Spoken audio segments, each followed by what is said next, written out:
Sir আসতে পারি? ধন্যবাদ স্যার। তোমার নাম কি? আমার নাম রিয়া দাস। রিয়া, আমাদের কতজন আছে? 4 জন আমি মিলে, মা বাবা ভাই আর আমি। মা বাবা ভাই তুমি? হ্যাঁ। এগুলো কি রকমের পরিবার? এরকম ছোট পরিবার। ছোট পরিবার? ছোট পরিবার তো নাম আছে? স্যার মনে করতে পারছি না কি। আচ্ছা, মানে এই ধরনের পরিবার, আচ্ছা তোমাদের যারা মানে বাবার ঠাকুরদা বা ঠাকুমা সব কোথায় ছিলেন? এখানেই? মানে তোমার থাকো কোথায়? হ্যাঁ, বাড়িতে ছিলেন। না, বাড়িতে বলতে মানে একসাথে থাকতেন তো? হ্যাঁ, এখন ওরা এখন ভাগ হয়ে গেছে।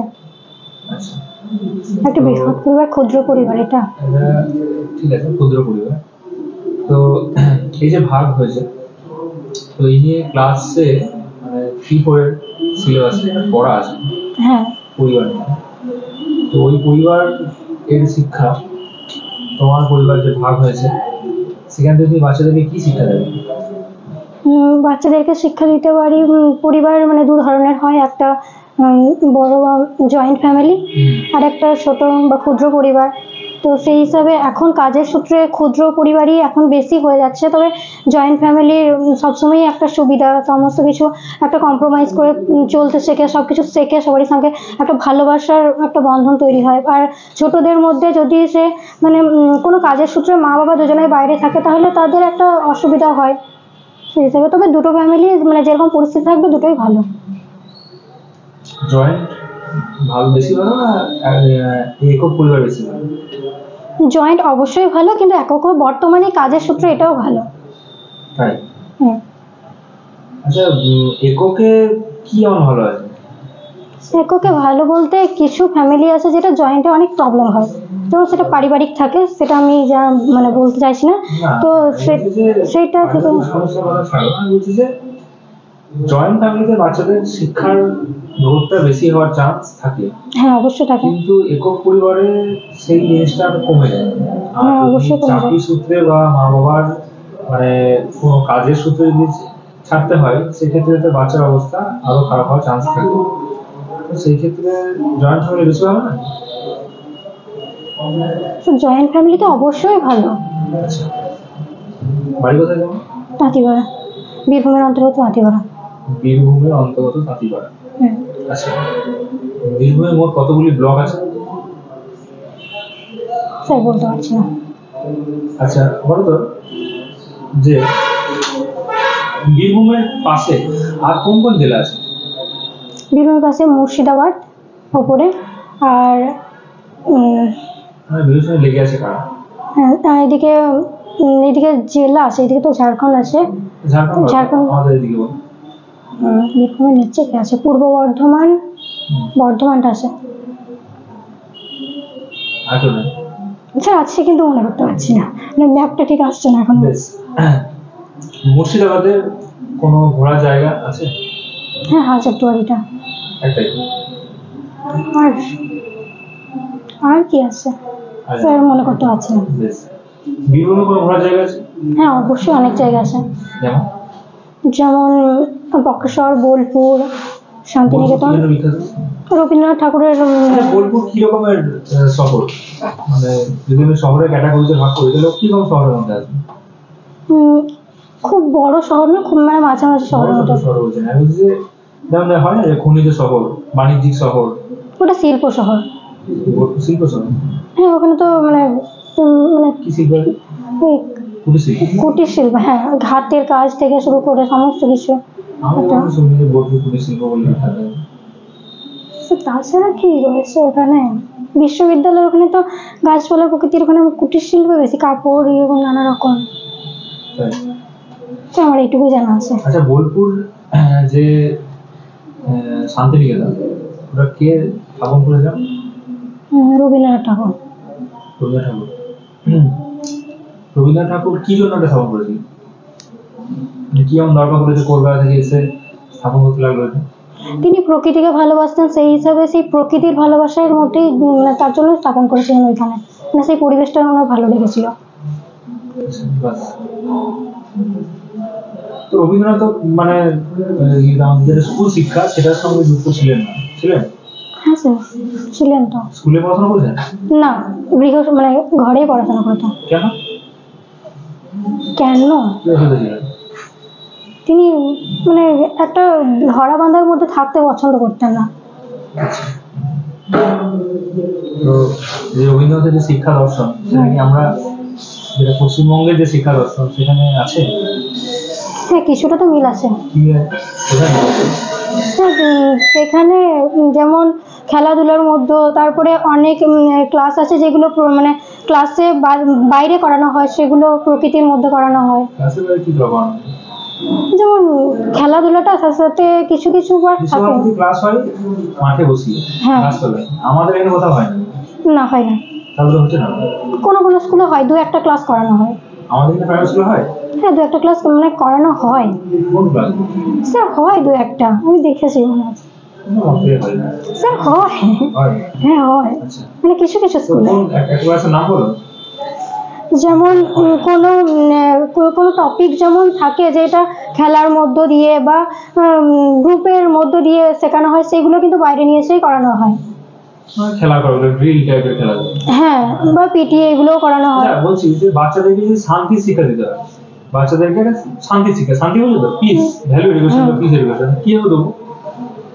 বাচ্চারা খুব মানে চঞ্চল হয়, মারামারি ঝগড়া লেগে যায় সারাদিন, পেন পড়ে গেল, জল পড়ে গেল, মারামারি লেগে, তো ওদেরকে শান্তি শিক্ষা দেবো, কিভাবে শান্তি শিক্ষা দেবো?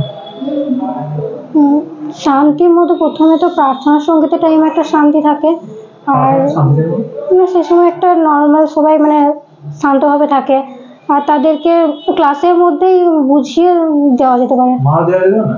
না স্যার, মার কোনো মতেই চলবে না, মানে চলবে না, এটা আইনিগত চলবে না। আইনিগত কোথায়? আইনিগত নয়, এটা মানা করা আছে। অবশ্যই স্যার, মানে মারধর বাদে বোঝানো যাবে, কিন্তু মারধর করা যাবে না। মানে এগুলো তোমাকে ডিএড কলেজে শিখিয়েছে বলে বলছো তো?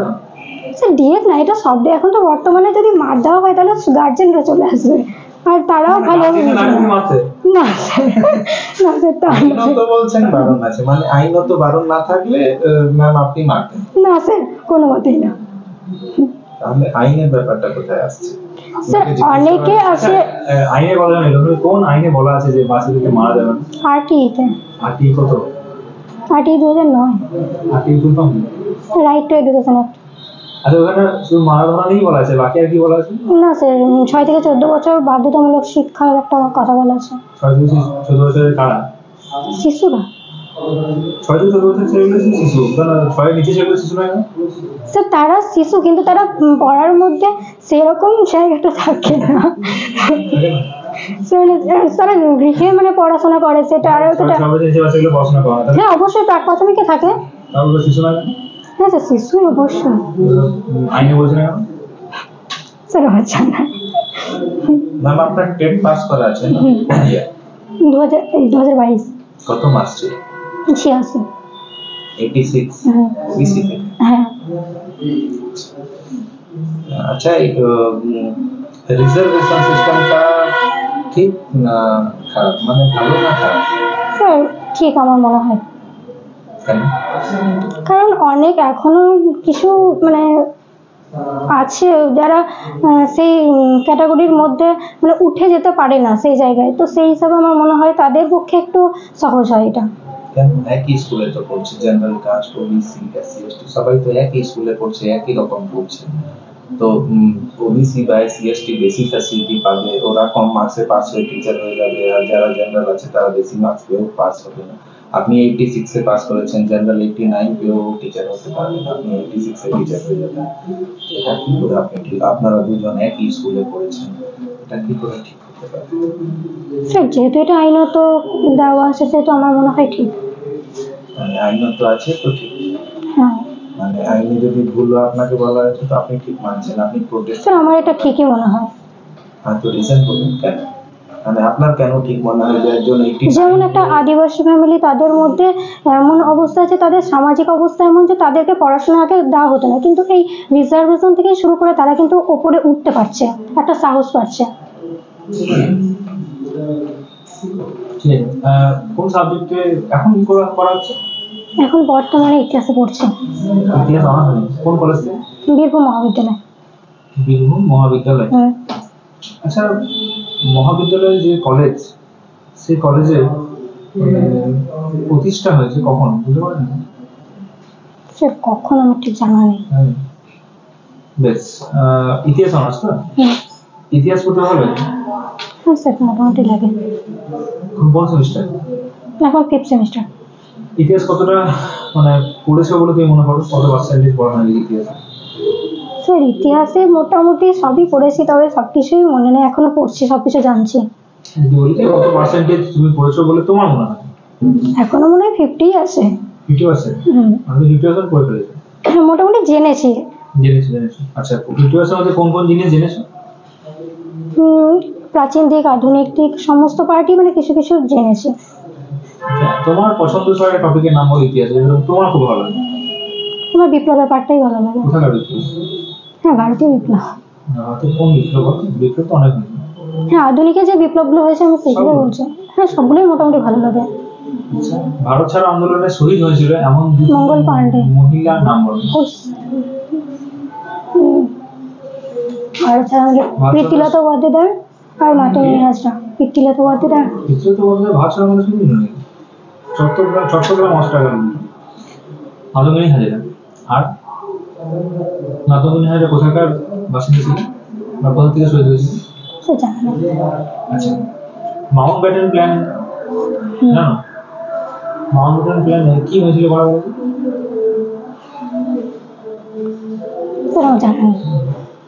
আচ্ছা, মন্ত্রী মিশন বা ক্যাবিনেট মিশন এসেছিল, ওখানে কারা কারা সদস্য ছিল?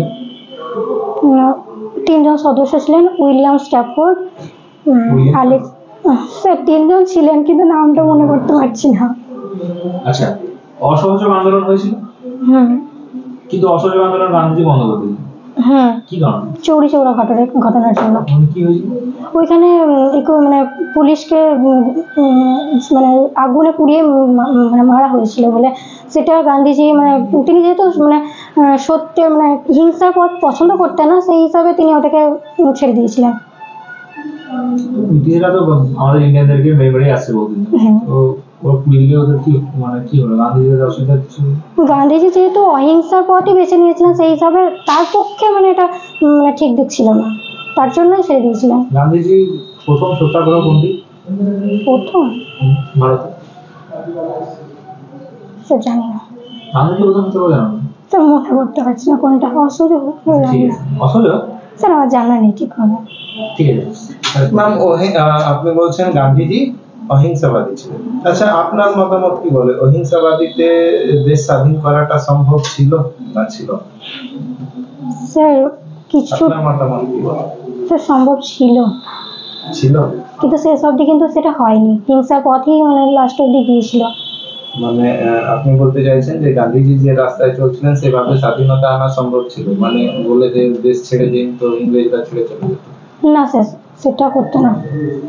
তবে অহিংসার পথেই কিন্তু বেশি মানুষ ছিল, তার ডাকেই মানে সবাই অনেকটাই অহিংসার পথেই এগিয়েছিল, কিন্তু শেষ অবধি সেটা ব্যর্থ হয়েছে। আচ্ছা, বলতো যে মিশ্র ভগ্নাংশ আর অপ্রকৃত ভগ্নাংশের মধ্যে কোনো পার্থক্য আছে? অপ্রকৃত ভগ্নাংশের লবটা হয় বড়, ছোট, হরটা হয় ছোট বড়। হ্যাঁ, ওপরেরটা হয় ছোট, ওপরেরটা বড়, নিচেরটা ছোট। মানে লবটা হয় ছোট, নিচেরটা হয় বড়। হ্যাঁ, অপ্রকৃত। হ্যাঁ, 15/3 এরকমই তো হচ্ছে। ওপরটা বড়, ছোট বলে দিলে। এটাই তো হচ্ছে 15/3। 15/3 কত? 3। হ্যাঁ, এটা কি প্রকৃত না অপ্রকৃত? হ্যাঁ, অপ্রকৃত। আচ্ছা, আর মিশ্র ভগ্নাংশ কোনটা? মিশ্র ভগ্নাংশ প্রকৃত ভগ্নাংশেরই একটা পার্ট। যেমন না, অমিশ্রের একটা পার্ট। 15কে যদি ভাগ করা হয়, অমিশ্রেরই পার্ট। অপ্রকৃত, সরি স্যার, ভুল করে।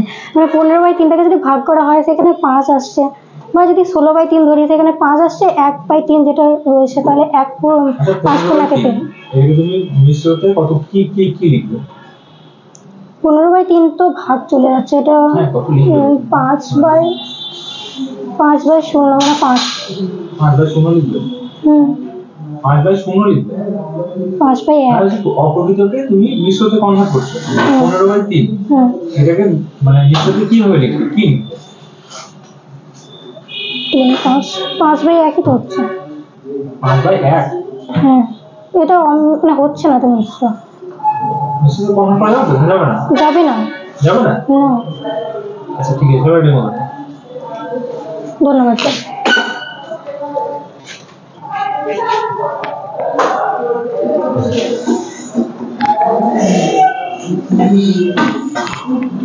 ম্যাম কিসের ডেমো দেবেন? পরিবেশ থেকে দেবো, জীব ও জড়। জীব ও জড়। শুভ দুপুর, তোমাদের আজকে একটা নতুন টপিক পড়াবো পরিবেশ থেকে। তো তোমরা আজকে কে কার সঙ্গে স্কুল এসেছো? সবাই একাই চলে এসেছো? না, বড় হয়ে গেছে মনে হচ্ছে। আজকে তারিখ কত মনে আছে কাউরির? 5 তারিখ। না, আজকে 4 তারিখ। নতুন বছর, আর 24 লিখলে চলবে না, এবার 25 লিখতে হবে।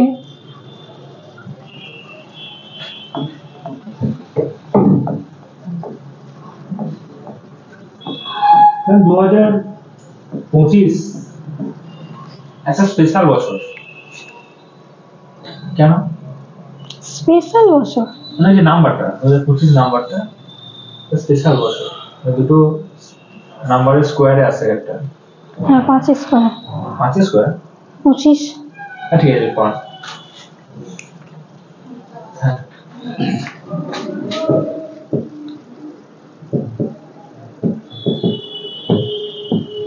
আজকে তোমাদের পড়াবো আমাদের পরিবেশ। তোমরা বললে না কার সঙ্গে এসেছো, সবাই বড় হয়ে গেছো নাকি? সবাই মানে একাই চলে এসেছো? আমি তো একাই এসেছি। আচ্ছা, বাড়ি নাম চলে এসছে। বাহ, খুব ভালো। বেশ, আস্তে আস্তে কি কি দেখতে পেলে রাস্তায়? গাছ, পুকুর, আর কিছু না? গাছ আর পুকুর? সাইকেল নিয়ে কেউ আসছে। আর কিছু দেখতে পাওনি? গরু, ছাগল কিছু দেখতে পাওনি? কুকুর? বাহ, খুব ভালো। এই যে তোমরা দেখলে কুকুর, গাছ, এবার বলো তো এই যে কুকুর, কুকুর কি জড় না জীব? মানে তাদের মানে একটা দুটো পার্ট থাকে, জড় আর জীব। তো এই যে জড়, তারা কি মানে খাদ্য গ্রহণ করে না, তারা এক জায়গা থেকে অন্য জায়গায় যেতে পারে না, তারা মানে যেখানে থাকে সেখানেই থাকে। আর জীব হলো সে মানে এক জায়গা থেকে অন্য জায়গায় যেতে পারে, যেমন তুমি এক জায়গা থেকে অন্য জায়গায় যেতে পারো, খেতে পারো, এটাকে হলো জীব। তো আজকে আমাদের পাঠ হলো জড় আর জীব।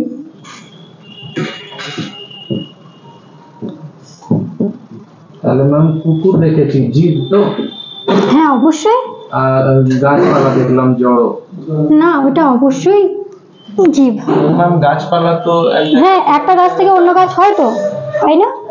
তুমি যদি একটা গাছ লাগাও, তারপরে সেটা ফুল হলো, সেখান থেকে আবার বীজ হলো, সেখান থেকে তো আবার আরেকটা গাছ হলো। কিন্তু তুমি যদি বোতলটা জায়গায় যায় না। হ্যাঁ, সে যায় না, কিন্তু তারা তো বংশবৃদ্ধি করছে। ঠিক আছে। হ্যাঁ, বেশ। তাহলে এবার বলো তো, আর জড় আর জীবের মধ্যে পার্থক্যটা কি হলো? জড় চলতে পারে, জীব চলতে পারে না। এই ভুল বললে। আচ্ছা, জীব চলতে পারে, জড় চলতে পারে। হ্যাঁ, সে অবশ্যই। আরেকটা আর এখনই বললাম, বংশবৃদ্ধি যে বললো এখন। বংশবৃদ্ধি করতে পারে জীব, আর জড় পারে না। হ্যাঁ অবশ্যই। বেশ, এবার বলো তো এই ক্লাসরুমের মধ্যে কি কি এমন আছে যেগুলো জীব? আমরা। হ্যাঁ, আর কি আছে? আরে টিকটিকি হয়েছে, দেখো। টিকটিকি কোথায় আমরা দেখতে পাচ্ছি? ওই তো চলে আছে। আর আছে পিঁপড়ে আছে, এটাও আছে। আর জড়ের মধ্যে কি কি আছে? জড়ের মধ্যে সব আছে ম্যাম। জড়ের মধ্যে কি কি বলো? বোতল আছে, কলম আছে, হ্যাঁ, আর মোবাইল আছে। মোবাইল? মোবাইল এনেছো তোমরা? ম্যাম আপনার কাছে আছে তো? আমি তো নিয়ে আসিনি। তোমরা নিয়ে এসেছো তার মানে ব্যাগে? না, স্যার নিয়ে এসেছিলেন একদিন। ও আচ্ছা। আপনিও নিয়ে এসেছেন। ও না না, বেশ। তাহলে জীবের মধ্যে হলো তোমরা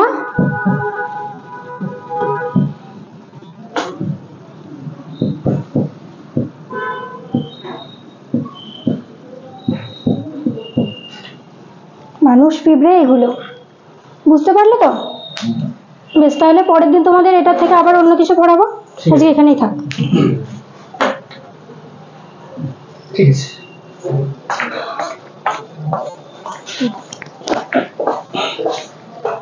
তর্ক বিতর্ক।